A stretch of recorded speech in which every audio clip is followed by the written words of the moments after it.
Buenos días. Me encuentro reunido con el maestro y economista José Ángel Pescador en la sede de la Secretaría de Educación Pública, con la finalidad de realizarse una entrevista para conocer las políticas educativas implementadas durante su paso por la Secretaría de Educación Pública. Iniciamos esta entrevista con una breve reseña bibliográfica. José Ángel Pescador nace en Mazatlán, Sinaloa, en 1945. Se tituló como profesor normalista en 1964. Cursó la licenciatura en Economía en el ITAM en 1970 y la maestría en Economía y Educación en la Universidad de Stanford en 1978.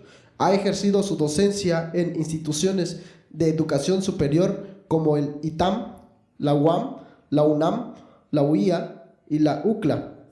En la administración pública ha desempeñado varios puestos dentro del sector educativo y, en 1994, fue designado secretario de Educación Pública durante los últimos meses de gobierno de Carlos Salinas de Gortari. Es miembro del Colegio de Economistas. ¿Fue tu llegada al puesto de secretario un paso natural, dada tu trayectoria? De alguna manera me había preparado para esa posición. A partir de 1968 e invitado por Fernando Solana, fui ocupando diversos puestos en el sector, algunos de gran responsabilidad. ¿La experiencia de ser secretario modificó tus operaciones sobre el poder político y su ejercicio? Sí, los secretarios de educación entran en el círculo íntimo del presidente. Estando en el gabinete, adquieres una idea muy clara del poder. Creo que dejó en mí una huella imborrable. Tu paso por la Secretaría de Educación Pública modificó tus apreciaciones sobre las posibilidades del país. ¿Crees que tenemos remedio?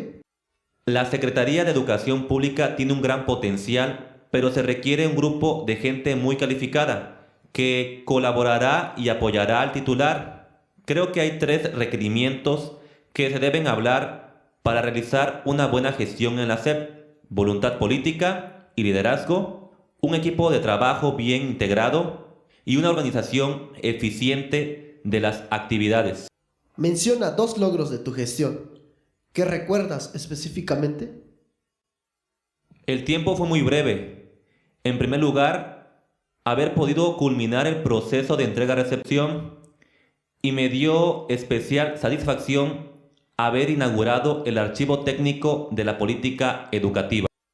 ¿Podrías enumerar las diversas funciones de un secretario de educación en orden jerárquico según el tiempo que requieran de él? Primero, lo político: relaciones con el presidente, gabinete, gobernadores y especialmente sindicato. Segundo, discurso, la imagen, comunicación. Tercero, administrativo. Cuarto, responsabilidad financiera. Quinto, las adecuaciones al marco jurídico y a la normatividad. Y finalmente, lo educativo. La reducción de las actuales oficinas centrales, el funcionamiento de las representaciones de la Secretaría de Educación Pública en los estados. ¿Qué opinas sobre ambos asuntos?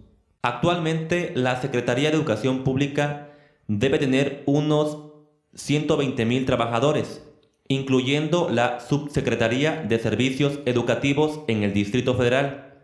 Pienso que la SEP podría funcionar muy bien con la mitad de su actual personal. ¿Ves pasos en esta dirección? Probablemente se estén dando, pues lo anuncia el Programa Nacional de Educación. Lo principal que esta administración dejará, me parece, es avanzar en reformar y modernizar la gestión de la Secretaría, y esto la sociedad lo sabrá valorar. ¿Qué ha pasado con la renovación de los maestros formadores en las escuelas normales? Creemos que podemos cambiar a las personas sin que cambien las instituciones. Las escuelas normales se deterioran gravemente. De poco sirve remover maestros si persisten las costumbres viciadas de grupos de interés en las normales que obstaculizan la renovación educativa. ¿Los maestros ganan poco o mucho o lo justo? Ganan poco. Si se les considera la naturaleza de su profesión, deberíamos pagarles de tal manera que se evitara que los maestros recurriesen a un segundo trabajo, a veces alejado de su profesión, lo que conlleva abandonar a su grupo. Estimamos que se requería un aumento del 60% adicional a su salario. ¿Sería posible hoy un Vasconcelos? No, hoy los Vasconcelos, los grandes pensadores se dan en el ámbito académico, no en la política. Lo que necesitamos es un presidente de gran visión y cultura profunda. El problema es que ordinariamente ningún secretario de Estado debe rebasar la inteligencia del presidente, o al menos no manifestarla en público. ¿En qué consiste el poder que predomina en el CENTE?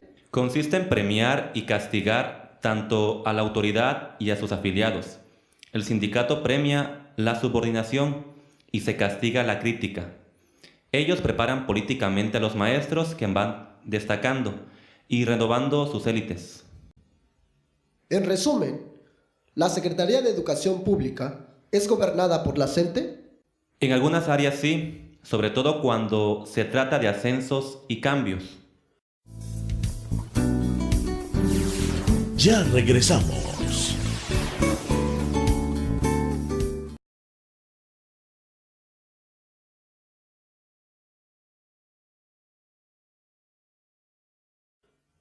Un secretario tiene que tratar y negociar con otras fuerzas políticas. ¿Cuáles son? Ni a los empresarios ni a los obreros y campesinos organizados les interesa trabajar en una reforma educativa. A la iglesia y a los particulares solo les preocupa su libertad y también los contenidos de textos en temas solamente de su interés. Por su parte, los gobernadores se constituyen una presión fuerte, plantean demandas relativas a todos los niveles del sistema educativo, piden recursos y apoyos. Otra fuerza que se debe atender son los sindicatos universitarios. La Asociación Nacional de Universidades e Instituciones de Educación Superior ha sido un espacio legítimo donde se puede debatir con madurez y se ha avanzado en aspectos técnicos y políticos. Todavía es necesario avanzar en más aspectos. Por ejemplo, hay aún universidades públicas en las que los recursos no se manejan con transparencia. Esa revisión habría que extenderla a otras áreas, no solo a la educación superior. ¿Podrías ejemplificar las maneras de actuar del CENTE en casos concretos, por ejemplo, en la negociación del Acuerdo Nacional para la Modernización de Educación Básica? Eran 4 asuntos fundamentales: la descentralización, la renovación de planes y programas y libros de texto, los asuntos que concierne directamente al magisterio y la participación social. Se trató también de otros cambios mayores, por ejemplo, la reforma de los supervisores, que no fue posible instrumentar. Hay que entender los límites de las negociaciones. El sindicato no podía aceptar una descentralización que lo fragmentara. Hubiera sido su muerte. Por esto se le garantizó la titularidad nacional. En suma, cedimos al CENTE en que conservara la titularidad en la revisión salarial en todos los estados y nos conformamos con la obligatoriedad de la secundaria. ¿Podrías hacer un balance de los asuntos que se negociaron para el Acuerdo Nacional para la Modernización de Educación Básica entre la Secretaría de Educación Pública y el CENTE?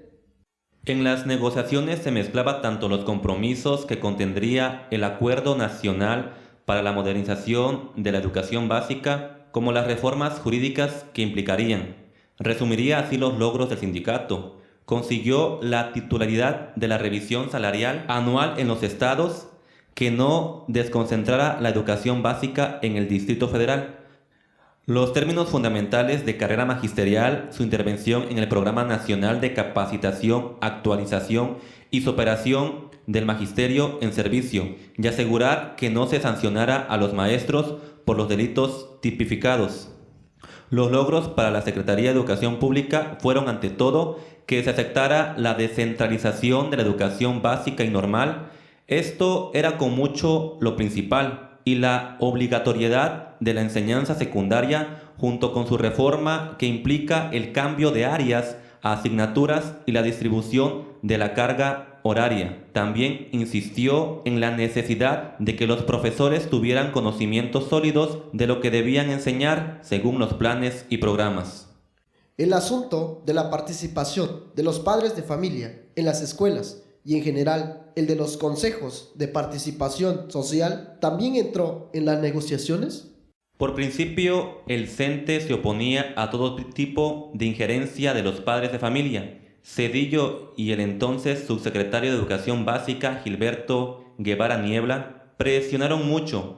Hicieron estudios históricos de este asunto, dieron a conocer las experiencias internacionales sobre la participación social en las escuelas y además insistían en que la Ley General de Educación incluyera el diseño de los consejos de participación social en los niveles de escuela, municipio, estado y nacional. Si ves cómo quedó esto en la Ley General de Educación, se observa que quedó como recomendación. Por eso, en la práctica, los consejos no han funcionado. Viendo que el Acuerdo Nacional para la Modernización de Educación Básica se materializaba y al año siguiente, al ver que se aprobaba la nueva Ley General de Educación, ¿cómo reaccionó el sindicato? La dirigencia nacional, que había seguido por dentro las negociaciones, aceptaban los resultados, pero en los estados hubo grupos y dirigentes que se alarmaron, creyeron que era el principio del fin. Los problemas surgieron en la relación con los gobernadores, que vieron en la descentralización solo la oportunidad de manejar mayores recursos y aprovecharlos libremente. Ante ellos, la SEP hubo de insistir, primero, en que la negociación salarial quedaba en sus manos. Segundo, en que había espacios de negociación en donde cada gobernador negociaría con las secciones sindicales.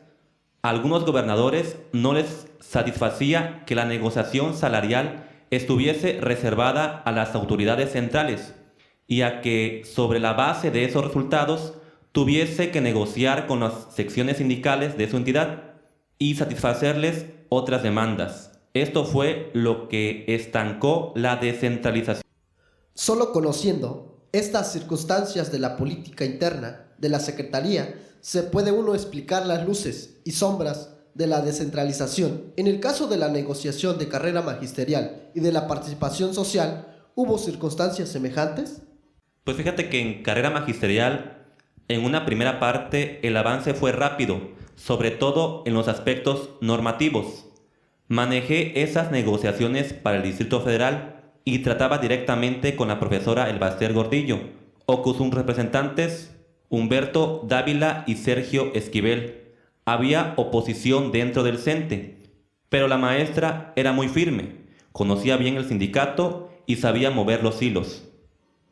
Específicamente respecto de los asuntos del Acuerdo Nacional para la Modernización de la Educación Básica, la maestra Elbaster conocía bien los riesgos en que incurría y los aceptó. Vio ahí oportunidades, en especial en la carrera magisterial. Vio la oportunidad de concretar sus demandas de salario profesional y promoción horizontal. De nuestra parte, queríamos el escalafón horizontal y la evaluación del magisterio. Así se dieron las convergencias. Lo que nos falló en el diseño de la carrera magisterial fue precisar correctamente algunos factores de la evaluación, sobre todo lo que se llamó el desempeño profesional, y aceptar que fuese el consejo técnico de la escuela el sujeto evaluador, lo cual desvirtúa la evaluación. Además, inmediatamente se movilizó el CENTE para aumentar su presencia en todos los organismos de carrera magisterial. Presionaran para que ingresaran al sistema también los supervisores y los técnicos. Todo esto debilitó a carrera magisterial. Volviendo a la participación social, ¿cómo comparas ese esfuerzo para movilizar a la sociedad con lo que ahora está haciendo el programa de escuelas de calidad, otorgando recursos económicos a los consejos de participación escolares para que ejecuten el proyecto escolar formulado por la propia escuela? Me parece que el esquema actual va a tener efectos inmediatos en el mejoramiento de las condiciones materiales de la escuela, y esto será muy visible. En nuestro esquema anterior, los consejos de participación social El esfuerzo iba dirigido a mejorar la relación entre la escuela y la comunidad. Se aspiraba a cambiar la manera en que se tomaban las decisiones, a romper el verticalismo de la autoridad. Creo que era más avanzado. ¿Qué recomendarías hoy a la Secretaría de Educación Pública para promover la participación de la sociedad a nivel de las escuelas? Sugeriría 3 cosas.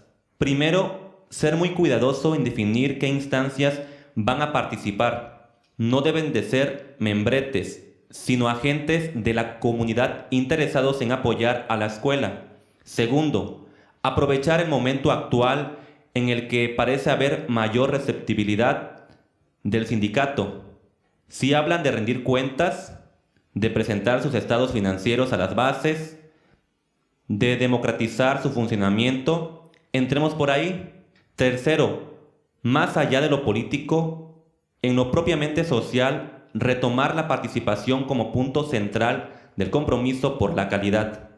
¿Qué opinas sobre la decisión del Congreso de establecer la meta del 8% del Producto Interno Bruto para la educación? Puede verse como un paso inicial, pero hay que hilar más fino. Debería añadirse en todo momento el Estado garantizara que no disminuya el gasto público en educación en términos reales, o dejar sentado que todo crecimiento del Producto Interno Bruto se mantendrá la misma proporción para asegurar el crecimiento del gasto asignado a la educación. ¿Cuáles fueron las estrategias para lograr mayor equidad y compensar a la educación? Visitar las escuelas más pobres y lejanas y contribuir en los pueblos y familias. En la designación de recursos, la apertura puede ser el CONALEP para abrir una posibilidad realista a quienes presumiblemente no tendrían la posibilidad económica para terminar sus estudios. ¿Las decisiones financieras corresponden al secretario o a Hacienda o al presidente? Al secretario, pero tiene que vender su idea a Hacienda y al presidente. Pero el secretario puede tomar posiciones y seguir sus propias políticas. ¿Crees que se discrimina a las universidades privadas en la distribución de los recursos? Yo estaría dispuesto a abrir el estudio de los estímulos del Sistema Nacional de Investigadores y de los recursos de proyectos de investigación. Lo cuestionable es que resten recursos públicos a las instituciones públicas para entregarlas a las privadas. El grupo poblacional más castigado en este país es el indígena. ¿Preocupa en la Secretaría de Educación Pública el racismo de la sociedad? Sí preocupa. Para ello se han iniciado programas orientados a fomentar la tolerancia, la convivencia en la diversidad, valores humanos, pero el efecto de esos programas depende de su asimilación por los docentes. ¿Qué opinas de lo que empieza a hacer el INEA con las plazas comunitarias? Es muy bueno, pero no es la solución sustantiva.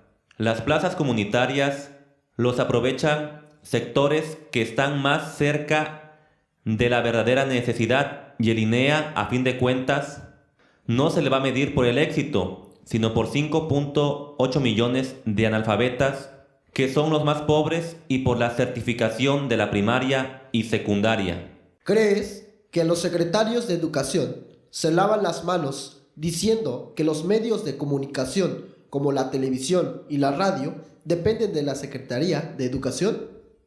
En parte sí. Quisieran cambiar las cosas, pero como políticos se sienten obligados con los medios de comunicación. Necesitan que los traten bien. A lo más les piden que difundan algún mensaje o apoyen una campaña. Suele haber cierta tensión en los altos puestos ejecutivos entre lo urgente y lo importante. En la Secretaría de Educación Pública, lo urgente es siempre lo político, porque no admite dilaciones y tiende a invadir todo el campo de atención. Lo curioso es que no puedes resolver lo importante si no atiendes lo urgente. agradezco al maestro José Ángel Pescador por haberme concedido esta entrevista, que será un gran referente en el análisis de las políticas educativas implementadas durante el sexenio del presidente Carlos Salinas de Gortari.